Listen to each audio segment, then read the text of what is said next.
So I do believe that it makes good, healthy sense for us and for the people that we love, for us to sometimes step back from relationships that we are currently not at the place to be able to be positive and supportive in those relationships, where we are at the developmental level to where we still allow ourselves to feel triggering and to respond aggressively and meanly to others when they are living their life.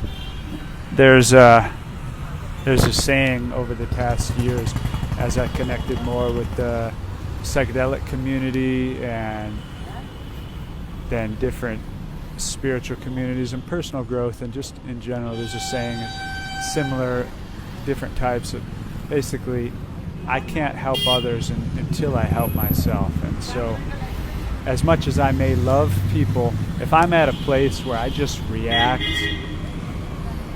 in defensiveness and swearing and aggression, and I feel anger and strong emotions when someone says something that is different from mine, or questions or challenges something that I believe in, then it doesn't matter how much I love them. If my currently conditioned responses are these aggressive, violent, angry things, then it's just bringing in more trauma.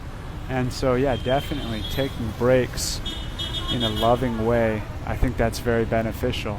My current state is taking breaks with the intention, and now it's been coming as I've been working on for these years, and now I'm reaching different places with my emotions, with my consciousness, to where I'm not controlled by these triggering sorts of things, or these past memories, or these stories I've created about others and myself.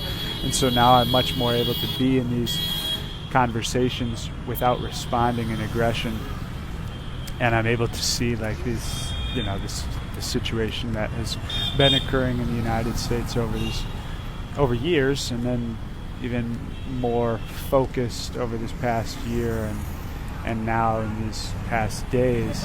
And I'm able to see it without really feeling, I honestly don't feel any strong emotion.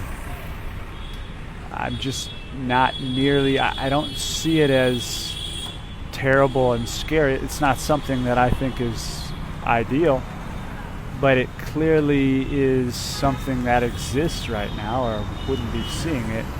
And if it exists right now, then there must be a large amount of people who this is their reality, that they're at the place of fear and pain to where they're willing to cross these social mores and act like this. And so for me to just deny that and say, well, I disagree with you because of the political party that you're choosing,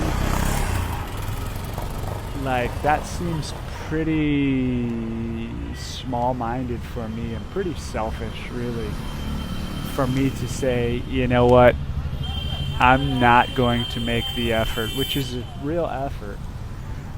I'm not going to make the effort to try and communicate with you and better understand what it is that is you're feeling, what you're experiencing, that would be a driver for you to act in this way that to me is so, it's not some way that I would act, and so it's hard for me to understand. So I believe that we all basically, at the deep down, we share the same desire, like I mentioned. And for us to get to that desire, it's going to require work.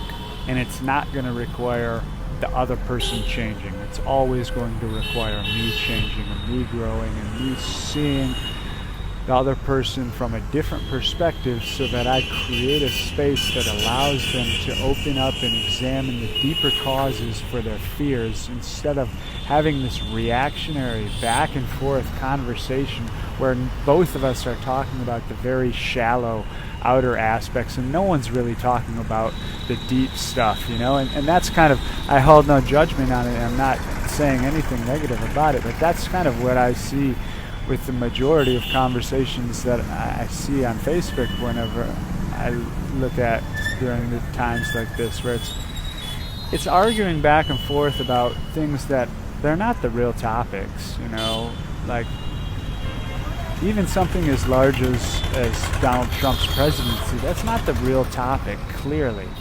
He's just a manifestation. We brought him into existence, We are the society that gave him the energy to be able to maintain while acting in the way that he acts, for decades, and to be successful. Our society did that. And whether or not we say, I don't stand for it, well, in my opinion, if it's not, the conversation is not being about like openness and working together and supporting and healing, then it's just the same as Donald Trump, or as any other on the other side, whatever people are upset about these days. So I'm super stoked and very honored to share this journey with people. So many people I see, man, I was wondering if it would be like this. It definitely has been for me, and it seems like for many other people that 2020 was just a mega year of powerful transformation. It brought up so many things that we have been pushing down or we have been avoiding. For me, it's this relationship with food has come up really interestingly, but what a transformative year. My experience now from the beginning of this year, I'm interacting with the world really in a different way. Since this 93-day retreat, I've been experiencing life very differently, and throughout the year it's been shifts and shifts, just more peace, more acceptance, more equanimity in whatever situation, like this current one. Do I think it's ideal? No. Do I support the way that things have been gone about? No, I don't. But am I worried that like the world is going to explode and I need to be spooled up about this and having all these conversations and stressing about it, or even thinking about it, reading news articles? No. I got on Facebook to post this, and then I saw a handful of posts, so I looked at the news and I saw what had happened. I read like one article, and then I just continued on with my day. I don't feel any sort of anxiety or fear. I don't know how it's all going to work out. I know that there are more and less painful ways that these things can go about, and I definitely think that we could have a very painless, healing come together of our country and of the world.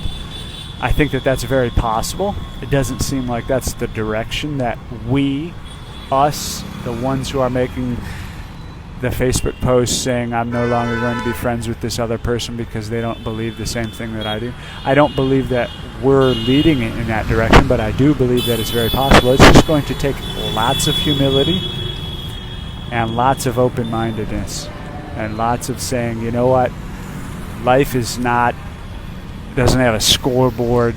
There's nothing not some existential definition of what is fair that I get to like weigh what's happened to me and determine, is this more or less fair than's happened to you? And if it's less fair, then we need to have, negative. Life is just happening to everyone, and everyone's experience is incredibly different, and there's no way we can draw comparisons at all. And so let's just each choose to do the awesome positive stuff. I love you guys. I'm in the midst of my own existential crisis here over the past 12 hours now, exploring my next steps. Will I remain in India? There's some very powerful, big experiences coming up once in a lifetime sorts of things that I'm quite intrigued by. But then also looking, well, am I kind of using these experiences? Has it now crossed over to where I'm using them as escapes, and do I need to, is it time for me to make some other steps forward as far as committing to a place that I'm living and diving deeper with community and things like that? So we shall see. I'm about to hop on a 34-hour train. Talk to you guys later.